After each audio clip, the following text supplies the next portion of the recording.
स्वागत है बच्चा आपका मेरे यूट्यूब चैनल में, जिसका नाम है माई स्टडी हब। तो अगर आपको बच्चों वीडियो पसंद आ रहे हों और लग रहा हो कि मैं ठीक से आपको आंसर क्वेश्चन प्रोवाइड करवा पा रहा हूं, तो मेरे चैनल को लाइक और सब्सक्राइब ज़रूर कर दें, जिससे कि मैं और आपके लिए नेक्स्ट कंटेंट अवेलेबल कर पाऊँ। चलिए अब हम सॉल्व करते हैं सोशल साइंस का सेट बी। सोशल साइंस का सेट बी सॉल्व करते हैं, जिसमें फर्स्ट क्वेश्चन है, बांधों को आधुनिक भारत का मंदिर किसने कहा है? बांधों को आधुनिक भारत का मंदिर किसने कहा है? तो भीमराव अंबेडकर ने नहीं कहा, राधा कृष्णन ने भी नहीं कहा, महात्मा गांधी ने भी नहीं कहे। किसने कहा है? जवाहरलाल नेहरू ने कहे हैं। जवाहरलाल नेहरू ने क्या कहे हैं? बांधों को आधुनिक भारत का मंदिर बोले हैं। नेक्स्ट है, निम्न में से कौन सी रबी की फसल है? तो रबी की फसल कौन सी है? चावल तो खरीफ की फसल है, सोयाबीन भी खरीफ की है, मक्का भी खरीफ की है, तो गेहूँ है रबी की फसल। गेहूँ रबी की फसल है। नेक्स्ट है, कच्चे माल के आधार पर उद्योग कितने प्रकार के होते हैं? तो कच्चे माल के आधार पर उद्योग 3 प्रकार के नहीं होते, 5 भी नहीं होते, 4 भी नहीं होते। कितने प्रकार के होते हैं? कच्चे माल के आधार पर उद्योग 2 प्रकार के होते हैं। नेक्स्ट है, साइमन कमीशन भारत कब आया था? तो साइमन कमीशन भारत 25 में नहीं आया, 26 में भी नहीं आया, 27 में भी नहीं आया, तो कब आया था? 1928 में साइमन कमीशन भारत आया था। नेक्स्ट है, यूरोपीय संघ का मुख्यालय कहाँ स्थित है? तो यूरोपीय संघ का मुख्यालय भारत में नहीं है, पाकिस्तान में भी नहीं है, जापान में भी नहीं है, कहाँ है? बेल्जियम में है। तो यूरोपीय संघ का मुख्यालय कहाँ पर है? बेल्जियम में है। नेक्स्ट है, भारतीय रिजर्व बैंक की स्थापना कब हुई थी? तो भारतीय रिजर्व बैंक की स्थापना कब हुई थी? तो भारतीय रिजर्व बैंक की स्थापना 1934 में नहीं हुई, 1948 में नहीं हुई, 1951 में भी नहीं हुई, तो किस में हुई? सन 1935 में भारतीय रिजर्व बैंक की स्थापना हुई थी। चलिए नेक्स्ट क्वेश्चन देखते हैं, भारतीय वन्यजीव अधिनियम कब लागू किया था? तो भारतीय वन्यजीव अधिनियम लागू किया गया था 1972 में। भारतीय वन्यजीव अधिनियम 1972 में लागू किया गया था।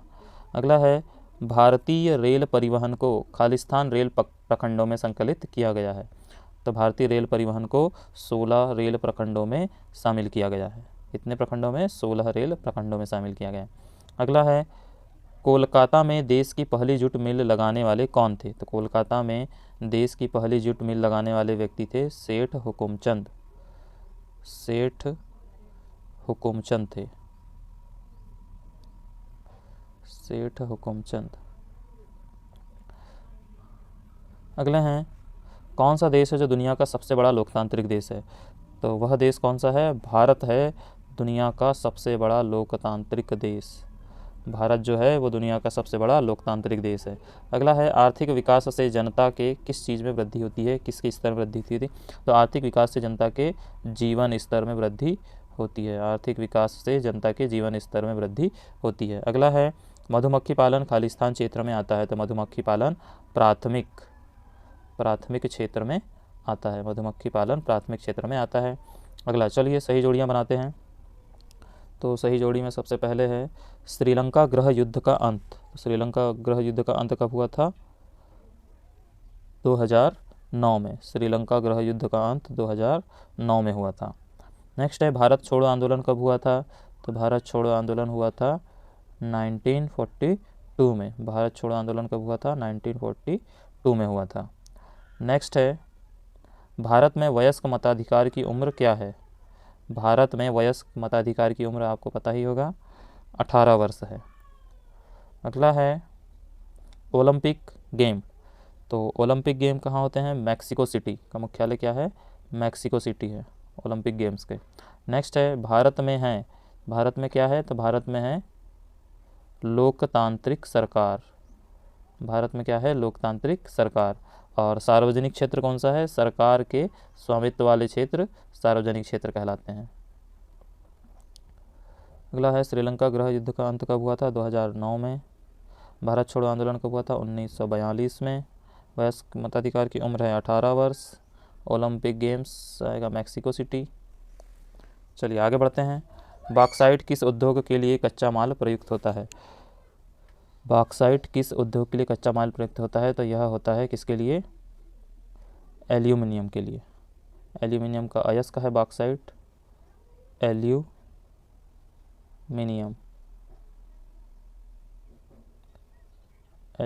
के लिए बॉक्साइट कच्चा माल प्रयुक्त होता है। चलिए नेक्स्ट है, राष्ट्रीय राजमार्गों का निर्माण व रखरखाव किस विभाग के अधिकार क्षेत्र में आता है? तो यह आता है CPWP के अंतर्गत आता है। CPW जिसका पूरा नाम है केंद्रीय लोक निर्माण विभाग, इसका पूरा नाम क्या है? CPWP, केंद्रीय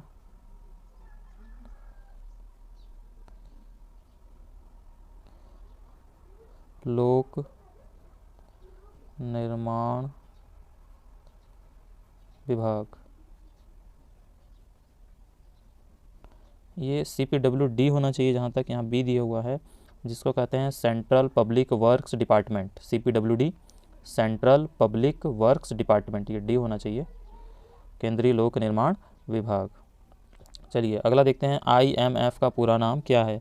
तो IMF का पूरा नाम है अंतर्राष्ट्रीय मुद्रा कोष।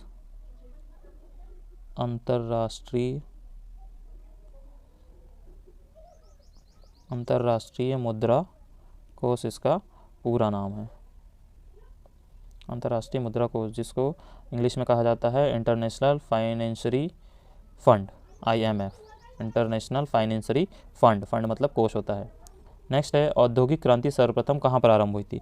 तो औद्योगिक क्रांति सर्वप्रथम इंग्लैंड में प्रारंभ हुई थी। इंग्लैंड में सर्वप्रथम इंग्लैंड में प्रारंभ हुई थी। वंदे मातरम गीत के रचयिता कौन थे? वंदे मातरम गीत के रचयिता कौन थे? तो बंकिम चंद्र चटर्जी थे। बंकिम चंद्र चटर्जी थे। वंदे मातरम गीत के रचयिता बंकिम चंद्र चटर्जी थे। अगला है, बहुराष्ट्रीय कंपनियों द्वारा किए गए निवेश को क्या कहा जाता है? तो उसको विदेशी निवेश कहा जाता है। विदेशी निवेश कहा जाता है।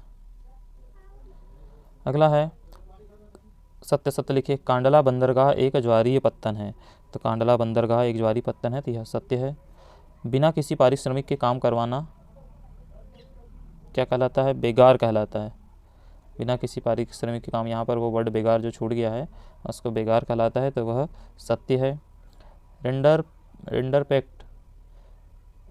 रिंडरपेस्ट था ये, रिंडरपेस्ट नामक पशु रोग अमेरिका में फैला था, तो यह असत्य है।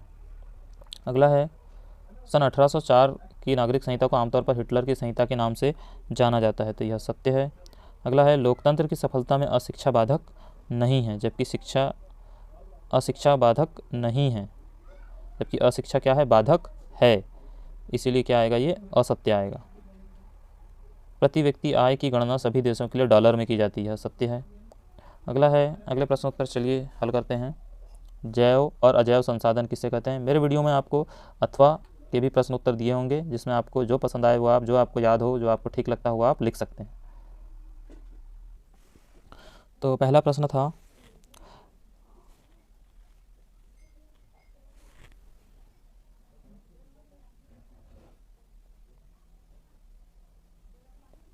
जैव और अजैव संसाधन। जैव और अजैव संसाधन किसे कहते हैं? तो अजैव संसाधन, इन संसाधनों की प्राप्ति जीवमंडल से होती है, उसको अजैव कहते हैं। सॉरी, ये जैव है, मिसप्रिंट हो गया है, ये जैव संसाधन है और ये अजैव संसाधन। इन संसाधनों की प्राप्ति जीवमंडल से होती है, इन्हें जैव संसाधन कहते हैं, जिनमें जीवन व्याप्त होता है। और अजैव वे संसाधन जो निर्जीव वस्तु से बने होते हैं, अजैव संसाधन कहलाते हैं। इसके अथवा का प्रश्न है, सतत पोषणीय विकास से क्या आशय है? तो सतत पोषणीय विकास का आशय का आंसर ये है, क्वेश्चन नंबर 6 है। अगला है क्वेश्चन नंबर 7, भूमि की ऊपरी सतह पानी या हवा के कारण एक जगह से दूसरी जगह चले जाती है, जिसे मृदा अपर्दन या मिट्टी का कटाव कहते हैं। प्रश्न था, मृदा अपर्दन किसे कहते हैं? इसका आंसर ये है। उसके अथवा में प्रश्न है, भूमि निम्नीकरण की समस्या को दूर करने के 2 उपाय लिखिए। तो वन रोपण करके और चारागाहों के उचित प्रबंध तथा पशुचारण नियंत्रण से। अगला प्रश्न है, प्रश्न नंबर 8, भारत की मुख्य खाद्य फसल चावल है और यह भारत की मुख्य खाद्य फसल का नाम लिखते हुए उसके उत्पादन क्षेत्र को लिखिए। तो भारत की मुख्य फसल चावल है और यह उत्तर और उत्तर पूर्वी मैदानी क्षेत्रों के डेल्टाइक प्रदेशों में उगाया जाता है। अगला प्रश्न था इसी के अथवा में, गहन जीविका कृषि से क्या तात्पर्य? तो गहन जीविका कृषि का आंसर ये है। अगला प्रश्न था प्रश्न नंबर 9, वे उद्योग जो अन्य उद्योगों के आधार पर होते हैं उनके निर्माण तथा संचालन। तो आधारभूत उद्योग क्या है, उदाहरण देकर समझाइए। तो ये आधारभूत उद्योग का उत्तर है। अगला है, राष्ट्रीय अर्थव्यवस्था में उद्योगों के कोई 2 योगदान लिखिए। तो राष्ट्रीय अर्थव्यवस्था में उद्योगों के कोई 2 योगदान इस प्रकार हैं। अगला है, प्रश्न नंबर 10, डिजिटल भारत क्या है समझाइए। डिजिटल भारत ज्ञान आधारित परिवर्तन के लिए भारत को तैयार करने के लिए एक विशाल कार्यक्रम है। उसी के अथवा में दिया हुआ है, सड़क परिवहन के कोई दो महत्व लिखिए। तो सड़क परिवहन के दो महत्व ये हैं, सड़कें बनाने की लागत कम पड़ती है, सड़कों का निर्माण अधिक ढाल वाले और पहाड़ी क्षेत्र पर आसानी से किया जा सकता है। अगला प्रश्न है, राजमार्ग से क्या आशय है। प्रश्न नंबर 11 है, तो राज्यों की राजधानियों को जिला मुख्यालय से जोड़ने वाली सड़कें राज्य राजमार्ग कहलाते हैं। उसके बाद का प्रश्न है, भारत सरकार स्वर्णिम चतुर्भुज महाराजमार्ग किसे कहते हैं। तो स्वर्णिम चतुर्भुज महाराजमार्ग किसे कहते हैं। तो भारत सरकार ने दिल्ली, कोलकाता, चेन्नई, मुंबई व दिल्ली को जोड़ने वाली 6 लाइन वाली महाराजमार्गों की सड़क योजना प्रारंभ की है, जिसके 2 गलियारे प्रस्तावित हैं। पहला उत्तर दक्षिण गलियारा जो श्रीनगर से कन्याकुमारी तक है, और दूसरा पूर्व पश्चिम गलियारा जो सिलचर तथा पोरबंदर को जोड़ता है। नेक्स्ट क्वेश्चन है क्वेश्चन नंबर 12, आयात शुल्क किसे कहते हैं। तो आयात शुल्क किसी दूसरे राज्य से आने वाली चीज़ों पर वसूल किया जाने वाला शुल्क आयात शुल्क कहलाता है। यह शुल्क दूसरे देशों से जो वस्तुओं से आता है उन पर लगाया जाता है। नेक्स्ट क्वेश्चन है, गिरमिटिया मजदूर किसे कहते हैं। ये आंसर है गिरमिटिया मजदूर का। अनुबंध मजदूर को ही गिरमिटिया मजदूर कहा जाता है। 19वीं सदी में भारत से दूसरे देशों में काम कराने के लिए मजदूर को ले जाया जाता था, जिन्हें गिरमिटिया की संज्ञा दी गई है। इसे दास प्रथा के रूप में वर्णित किया गया है। अगला क्वेश्चन है नंबर 13, जावर कौन था। तो इन्हें अलग अलग इलाकों में सरदार या मिस्त्री आदि भी कहते थे। उद्योगपति ने मजदूरों की भर्ती के लिए प्रायः एक जॉवर रखते थे। जॉवर कोई पुराना विश्वस्त कर्मचारी होता था। नेक्स्ट क्वेश्चन है, ईटी पॉल कौन था। तो ईटी पॉल एक लोकप्रिय म्यूजिक कंपनी का प्रकाशक था, जिसमें 19वीं ईस्वी में संगीत की एक किताब प्रकाशित की थी। ये ईटी पॉल थे। क्वेश्चन नंबर 14 है, चांद सूरज पंचांग किसे कहते हैं। तो चांद सूरज की गति, ज्वार भाटा के समय और लोगों के दैनिक जीवन से जुड़ी कई अहम जानकारी देने वाला वार्षिक प्रकाशन पंचांग कहलाता है। नेक्स्ट क्वेश्चन है, इसी के अथवा में पांडुलिपियाँ क्या थी। तो पांडुलिपियाँ क्या थी। तो पांडुलिपि या मुद्रण के पहले लिखित ज्ञान का माध्यम या ताड़ के पत्तों पर यहाँ से बने कागज पर नकल करके बनाई जाती थी। अगला प्रश्न है, पॉकेट बुक या चैप बुक किसे कहते हैं। तो पॉकेट चैप बुक है, पॉकेट बुक के आकार की किताबों के लिए चेक बुक शब्द का प्रयोग किया जाता है। इन्हें आमतौर पर फेरी बेचने वाले बेचते थे। यह 16वीं शताब्दी की मुद्रण क्रांति के समय लोकप्रिय हुई थी, इसे चैप बुक कहा जाता था। नेक्स्ट क्वेश्चन था, निरंकुशवाद से क्या आशय है। तो निरंकुशवाद राजकाज की ऐसी व्यवस्था जिसमें किसी एक व्यक्ति को संपूर्ण शक्ति प्राप्त हो और उस पर ना कानूनी पाबंदी लगी हो, ना ही संवैधानिक पाबंदी लगी हो। नेक्स्ट है क्वेश्चन नंबर 16, तृतीय क्षेत्र की गतिविधियों से वस्तुओं के स्थान पर सेवाओं का सृजन होता है, जिसे हम सेवा क्षेत्र भी कहा जा सकता है। सेवा क्षेत्र को उदाहरण से ही समझाइए, ये प्रश्न था, इसका आंसर ये रहा। नेक्स्ट क्वेश्चन है इसी के अथवा में, महात्मा गांधी राष्ट्रीय ग्रामीण रोजगार गारंटी अधिनियम क्या है। तो यही है महात्मा गांधी राष्ट्रीय ग्रामीण रोजगार गारंटी अधिनियम का आंसर। 100 दिन का रोजगार दिया जाता है इसमें, और जो भारत के 625 जिलों में काम का अधिकार देते हैं। क्वेश्चन नंबर 17 है, व्यापार अवरोधक क्या होते हैं समझाइए। तो सरकार द्वारा माल और सेवाओं के अंतर्राष्ट्रीय आदान प्रदान पर प्रतिबंध लगाना व्यापार अवरोधक कहलाता है। इसके बाद वाला प्रश्न है, बहुराष्ट्रीय कंपनियों से आप क्या समझते हैं। तो ये बहुराष्ट्रीय कंपनियां हैं जो एक से अधिक राष्ट्रों में उत्पादन करती है। यह कंपनियां बड़े पैमाने पर उत्पादन करती है और उत्पादित वस्तुओं को अनेक देशों में भेजते हैं, बहुराष्ट्रीय कंपनियां कहलाती हैं। बहुराष्ट्रीय कंपनियों के लिए उत्पादन की लागत कम होती है, इसलिए यह अधिक लाभ कमाते हैं। अगला क्वेश्चन है, जैव विविधता में अनेक प्रकार के पेड़ पौधे, जीव जंतु तथा मनुष्य के अनेक जातियाँ एवं उपजातियाँ पाई जाती है। तो जैव विविधता क्या है, इसका आंसर है ये, जैव विविधता क्या है। उसी के बाद वाला प्रश्न है, भारत में वनों को कितने भागों में बांटा गया है। तो भारत में वनों को कितने भागों में बांटा गया है, 3 भागों में बांटा गया है। पहला आरक्षित वन, दूसरा रक्षित वन, तीसरा अवर्गीकृत वन। अगला प्रश्न है, संघीय शासन व्यवस्था क्या है। तो संघीय शासन व्यवस्था क्या है, यह सरकार 2 या 2 से अधिक विस्तार वाली होती है। अलग अलग स्तर की सरकार एक ही नागरिक समूह पर शासन करती है, जिसमें संघीय शासन प्रणाली भी कहा जाता है। ये आंसर है। उसके बाद का प्रश्न है, केंद्र और राज्यों में सत्ता का विभाजन कैसे हुआ। तो केंद्र और राज्यों में सत्ता का विभाजन संघ सूची, राज्य सूची एवं उमरती सूची के अनुसार हुआ। अगला प्रश्न है, स्व सहायता समूह किन चीज़ों के लिए ऋण देता है। तो स्व सहायता समूह किन चीज़ों के लिए ऋण देता है, विभिन्न प्रकार की आवश्यकताओं के लिए, कार्यशील पूंजी की जरूरत जैसे बीज, खाद, बीज, बांस और कपड़े खरीदने के लिए, घर बनाने, सिलाई मशीन लेने, हथकरघा पशु खरीदने इत्यादि के लिए, और संपत्ति खरीदने के लिए। इसी के अथवा वाला प्रश्न था,